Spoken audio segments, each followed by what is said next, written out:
I'm sorry because my English is not too very well, but I want to ask about the meditation. Sometimes the meditation I can concentrate very good. Sometimes not. Up and down, up and down. How can I maintain my meditation good until You because have to keep maintaining mindfulness. You have to be mindful all the time. See, you have to keep your mind focused on one thing at a time. If you're doing something, keep focused on what you do. Don't let your mind go think about other things. Or if you not doing anything, then just recite a mantra like Bhutto, Bhutto, Bhutto. If you can keep reciting Bhutto, Bhutto, you can make your mind concentrated. And when you meditate, your mind can become still, become calm easily. So you have to maintain mindfulness, develop mindfulness. Stop your mind from thinking aimlessly. Only let it think only what it has to think. Like when you work, you have to think. But when you're not working, stop it from thinking. Reciting a Bhutto, Bhutto, Bhutto instead. Then your mind will be focused. And when you meditate, your mind can become calm and you can sit for a long time. So that's the key, mindfulness. Keep maintain mindfulness. Don't let your mind go to the past or go to the future. Let it stay in the present, here and now. By reciting Bhutto, Bhutto, focus on what you're doing at the moment. Okay? okay. All right.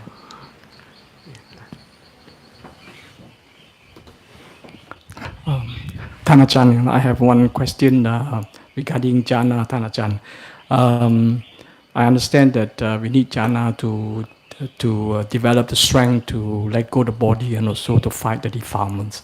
My question is, how does one know the level of jhana that you attain? For example, that one is able to meditate, let's say, for 1 hour, using any of the kamatan that is suitable for the person. Does that mean he is already at jhana 1? Or, in terms of percentage, like jhana 1, is it 10% or 5%? And jhana 4, is it 100%? Yes, when you practice, you don't know, but after you have practiced and you read the factors of all the jhana, then you will know. But when you practice, you don't have to worry which jhana you're in. What you have to worry whether your mind is focused on your meditation object or not. Because that's the first jhana, is to be focused on your meditation object. If you cannot get to the first jhana, you cannot go to the second, third, and fourth. So the first jhana is to focus on your meditation object. So when you watch your breath, you know your breath, in and out breath, you are actually entering into the first jhana already.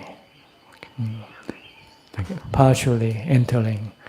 As you go in deeper, then the other factors of the first jhana will appear. You feel calm, you feel more peaceful, you feel happy, sometimes you feel rapture. So this thing will gradually appear as you keep focusing on your meditation object. So when you practice, you don't want to be concerned with what jhana you are in. That's not, because this will distract your practice and you will not get anywhere. If you keep wondering, where am I now? Am I in the first jhana or second jhana? When you start thinking like this, you are not focusing on your meditation object. So when you're not focusing on your object, you cannot move forward. Thank you. So don't worry about which jhana you're in. But just know that if you keep focusing on your meditation object, you are advancing gradually. Sometimes slowly at first, and then sometimes it will abruptly get you to the fourth jhana. You know. It's like falling from a cliff or something like that. So this thing is not something you can program. It depends on your strength of your mindfulness, your concentration, and also depend on the nature of your mind. So this thing you cannot pre-program and say, I'm going to let it fall from a cliff. Sometimes it doesn't fall from a cliff. Sometimes it's gradually falling, slowly falling, like a leaf falling slowly. So it doesn't matter which way the mind becomes calm. The factor that you have to maintain is focusing your mind on your meditation object. Then everything will follow. Thank you, Ajahn. Then after you have experience, then you can go read the in the text about the factor of each jhana. Then you can more or less summarize where you were when you in your practice afterwards. You know. But when you practice, don't ever think about them, because this will distract from your practice, and you will not move forward. You'll be stuck by just sitting here wondering, where am I? Am I in the first jhana or second jhana? Don't do this. You know. Just focus on your breath only, in and out breath. Or if you use the mantra, just Bhutto, Bhutto, Bhutto. The problem is to maintain your focus on your meditation object. Your mind likes to go away, doesn't want to stick in one place. You might be able to focus for a few seconds, then it'll start drifting into other things, start thinking about this and that. Then you have to bring it back to the breath or to your meditation object. So it's like a tug of war when you start practicing. Your mind likes to wander. It doesn't like to stay fixed. And you want it to stay fixed, so you have to be persistent. You have to be insistent. Insist that the mind stay put. Eventually you will win. But when you first start, usually the mind will win. The mind will get its way. The mind will drag you away from your meditation object. And you will be thinking about this and that. Maybe 10 minutes later you realize, I haven't been watching my breath at all. I've been thinking about this and that. Yeah. But this is natural for starter. When you start, this is usually the way, because your mind never stay fixed before. So it's not easy to force it to stay fixed.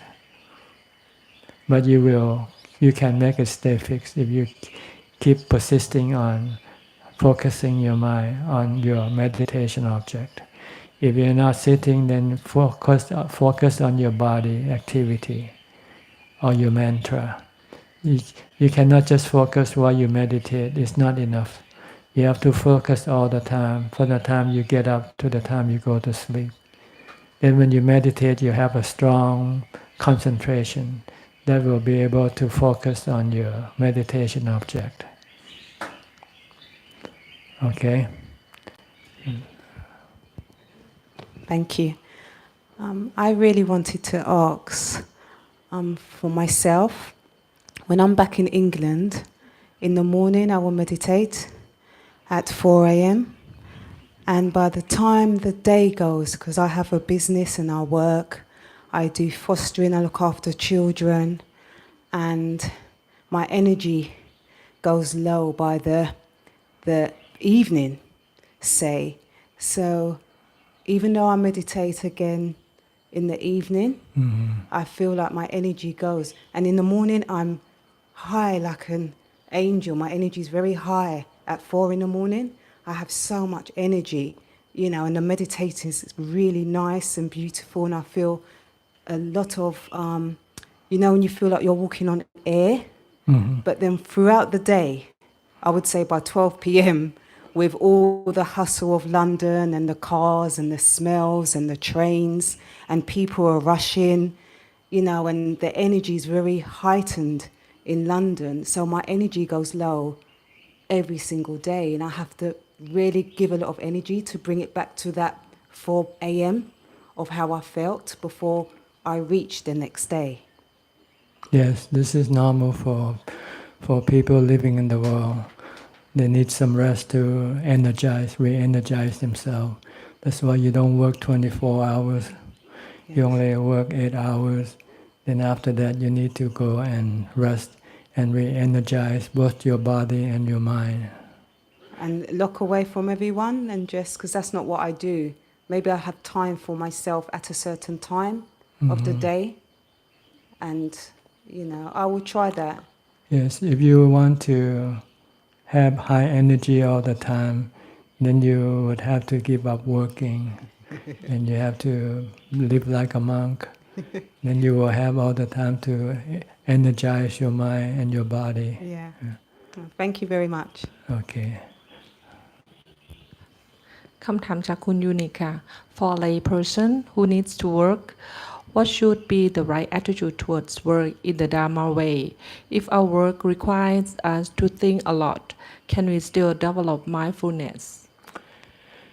The purpose of working from the Buddhist context is to maintain your livelihood, to maintain your body, so that you can then use your body to practice Dhamma.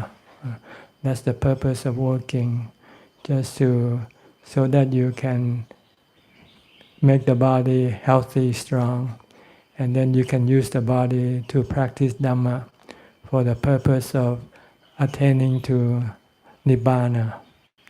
So whatever you do, you have to have this point in mind, so that you don't work too hard, too much.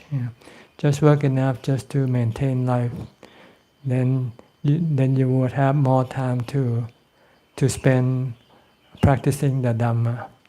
But if you forget this purpose, you might end up spending all your time working, because once you get money, you want to get more and more. And when you have more money, then you want to spend more and more also. So you end up working for money and then spending money. Then all your time will be lost for Dhamma. You won't have any time for the practice of Dhamma. But you have a specific goal that you just work just to have enough to eat, have enough to provide for your body. Then you don't have to work too much. Then you would have the time to go practice Dhamma. When you work, you have to try to be mindful. Try to concentrate on what you do. Only think what you have to think. If you're thinking aimlessly or fantasizing, then you should stop it by reciting a mantra, Bhutto, Bhutto, Bhutto. Ajahn. Yes. I would like to, in this Buddha Sasana, Could you speak louder or closer to the microphone? Yes. Okay. In this Buddha Sasana, I understand that it's very rare opportunity to come in contact with the Dhamma, and I would like to make the best use of my time, this life, as much as possible for practice. What I have done over the years is I've done many meditation retreats, but then afterwards I seem to find it difficult to practice. My mindfulness is very weak, and so I don't really feel like I'm making any progress. But now I feel like the determination to make some progress is stronger, and I would like to ask for some advice on how to move forward. You first need the determination to do the practice. Yes. Once you have that, then you need to develop mindfulness in order to sustain your determination. Because with mindfulness, you will start to moving forward. This is the key to your practice. It's like the key to your automobile. Without the key, you couldn't start the automobile. You couldn't drive it anywhere. So you first have to find the key. So you first must need to develop mindfulness. Yes. Don't worry about other things. Right. Other things will come after you have mindfulness. So try to develop mindfulness by focusing your mind on one object. Right. Don't let your mind wander and think about the past or the future. Keep it in the present by either using a mantra or chanting or focusing on your body activity. Whatever your body do, your mind must be with the body. If the body is taking a shower, the mind must be taking a shower with the body. Don't let the mind go anywhere. Coupling it with the body all the time. Then the mind will be mindful. Then you can stop your mind from wandering, from thinking aimlessly. Yes. Once you have mindfulness, when you practice walking meditation or sitting in meditation, your mind will be concentrated. And it will become calm gradually, and the peace and happiness from calm will arise gradually. This will be the reward for your hardship, your effort, and it will be worthwhile because it will make you feel more determined to develop more, to practice more. So this is the key. Don't be distracted by other Dhamma. Right now you don't need other Dhamma. Yes. You need mindfulness to move you forward. First you need other Dhamma, like listening to Dhamma talk, going to different retreat to get your determination started. But once you have the determination to go the way of the Dhamma, then you must find the key. The key is mindfulness. Yes. So try to develop mindfulness in order to bring your mind to become calm and peaceful and happy. This is a key word. You have to be happy in your practice. Once you are happy, then your determination will not wane, will not disappear. It will be more and more. You will want to do more practice because this is what makes you happy. So the key is mindfulness. Okay, and to be secluded, because if you're not secluded, you're near people and things. They can distract you from developing mindfulness, because you have to start thinking and talking to them. Then your mind start to think aimlessly about everything else. So you need a secluded place, to be alone as much as possible, and quiet environment, no distractions through the senses. And you have to be diligent. You have to push yourself. You have to set up schedule of practice. This hour I'm gonna walk. This hour I'm gonna sit. Just don't let your mind be without any activity, mental activity, Dhamma practice. Rest, time to rest, time to eat, time to do work, and time to practice. You can practice, you can develop mindfulness along with what you do. When you eat, you practice mindfulness. Your mind stays with the eating.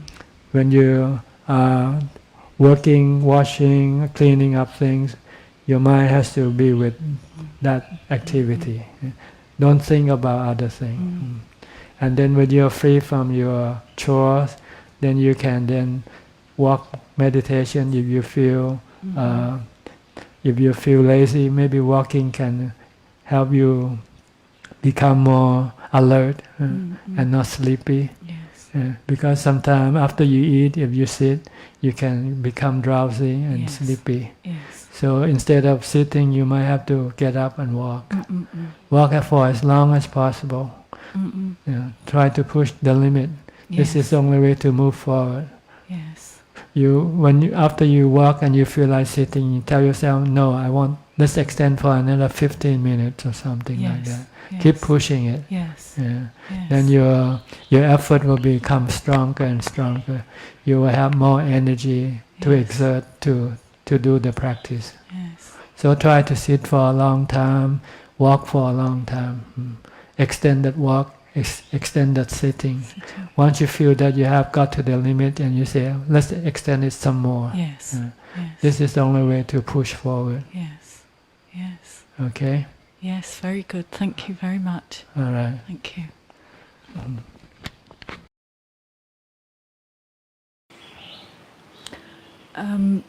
Please speak close to the microphone. Speak close. Yeah. Yeah.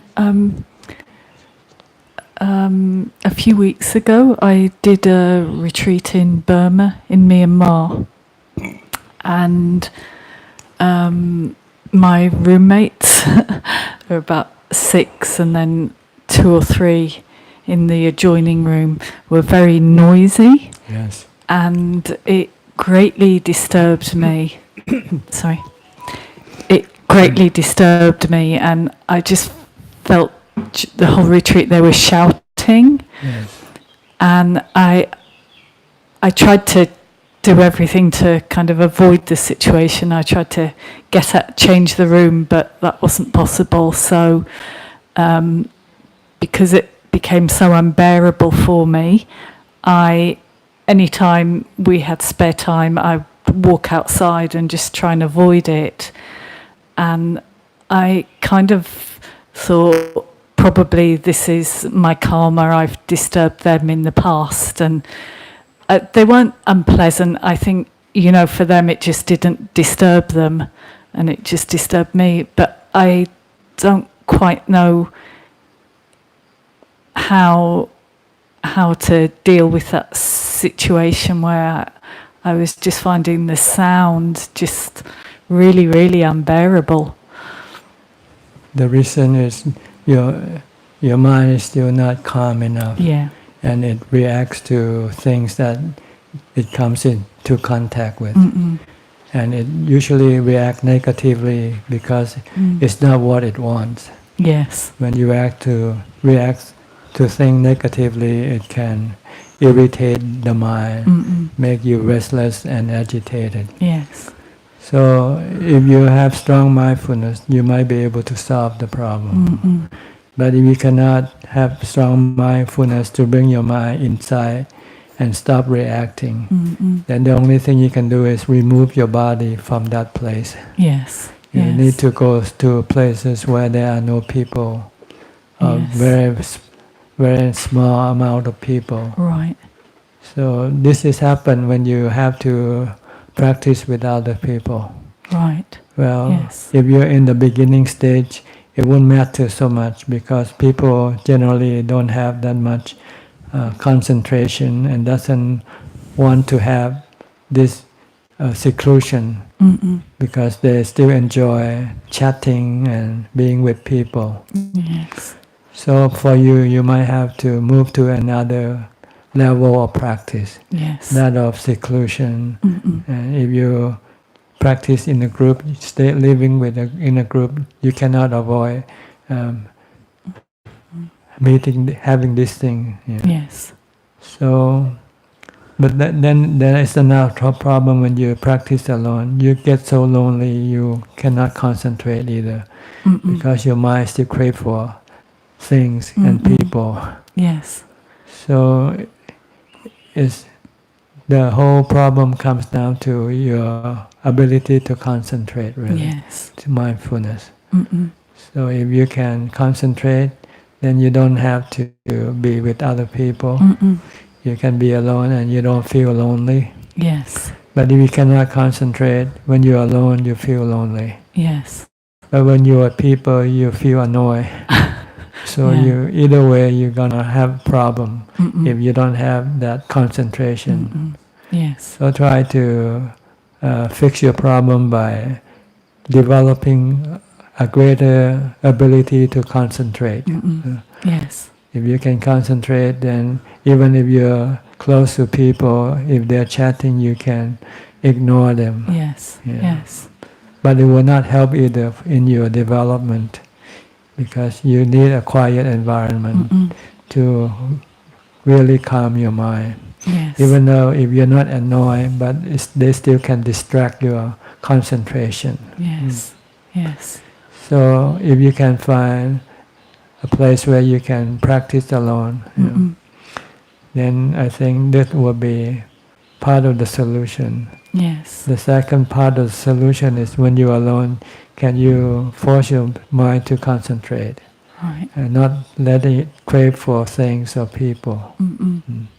If you can do that, then you can move forward because then you can practice alone. Yes. Yes. I will try.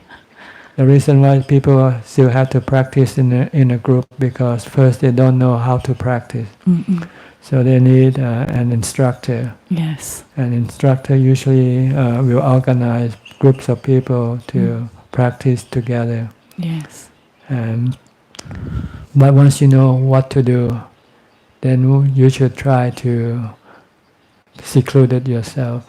Mm-mm. Practice alone. Yes. And only maybe come asking for advice if you have problem in your Yes. practice. Yeah. Yes. Thank you. Okay. Thank you very much.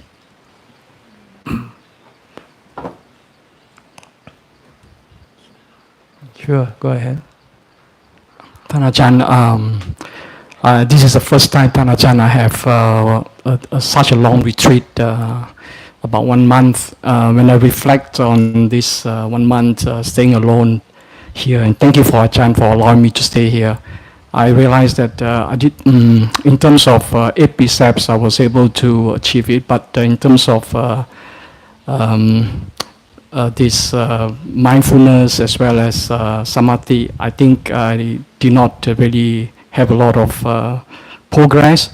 Maybe it's because of I've been working for so long, 33 years, trying to take care of the family, and this I just finished my work. So my question is, I'm going back tomorrow, and can Ajahn just give me a bit of advice as to how to balance between the responsibility at home, even though I don't have to work now because I've earned enough, and as well as pursuing this path, because I just find that it's not so easy. Yeah. Thank you, Ajahn. Well, if you can stop your responsibility, then you should try to go to practice more. Because if you're still living with people, your ability to practice will be diminished, because then you still have to engage with people and things. This will then obstruct your practice. So if you want to move forward in your practice, then you should try to separate yourself from other people. If you think that they can look after themselves, or you have already provided them with enough support, then just let them be. You have to think that eventually we all have to separate anyway. Life is impermanent, and we won't live together forever.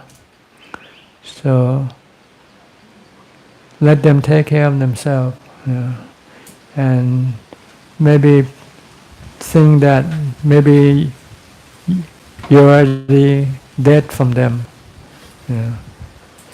If you die today, if they can continue on living, then there's no reason why you have to be near them or live with them. If you want to advance in this path, then you have to segregate yourself from them. You have to go live in a place where it's more conducive to your practice. But if you go back because you still care for them, you still love them, you still want to be with them, then this is an obstacle to the path of your practice. You have to use the wisdom of the Buddha and the 3 characteristics to teach your mind to let go, that everything is impermanent. Sooner or later, the people you love, the thing you love will be separated from you. So no matter how much you cling to them, no matter how much you care for them, eventually you will have to be alone anyway. So why not be alone now and use this time available to you to develop the path? Because if you wait until they are separated from you, by that time you might not have enough time to do your practice, or you might not have the strength to do it. So I would recommend try to stay alone as much as possible. Like we have this man, he stayed for 3 weeks a month, and then he go home and to his family for 1 week, then he comes back. He's been doing this for a few years now. พี่สมบัติ Uh, Thank you Ajahn okay. He cannot become a monk permanently now, so he become a temporary monk. He stay as a monk for 3 months, then he go back to his family for 1 week, for 3 weeks here, and then he go back to the family for 1 week to look after their needs. Once he had finished with his duty, then he come back and live as a monk for another 3 weeks. Yeah.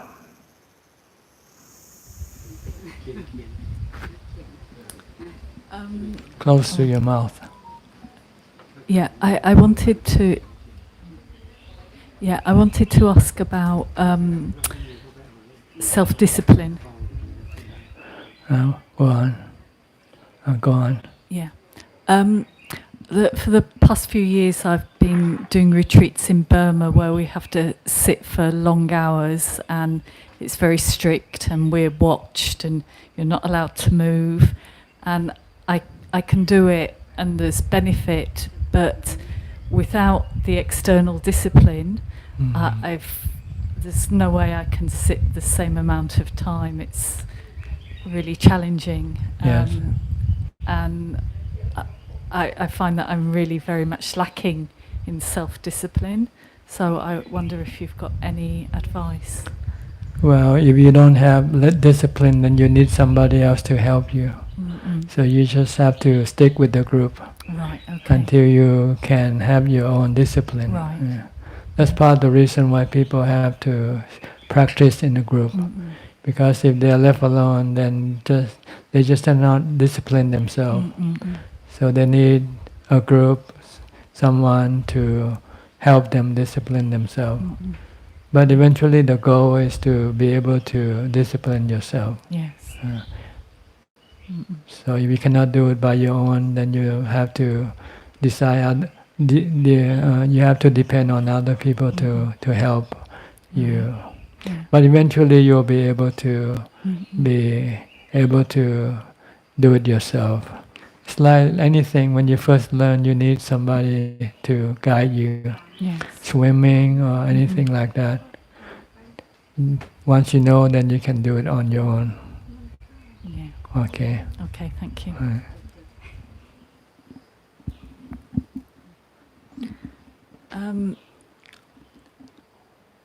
People who follow Christian religions and maybe some other religions where they believe in God the Creator,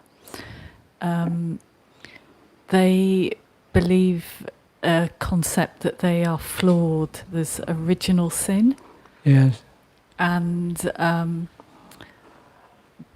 this wrong view leads people that have been brought up in that religion to commonly feel that they've done something wrong, and then that kind of manifests in guilt or like defensive reactions and so on and so forth.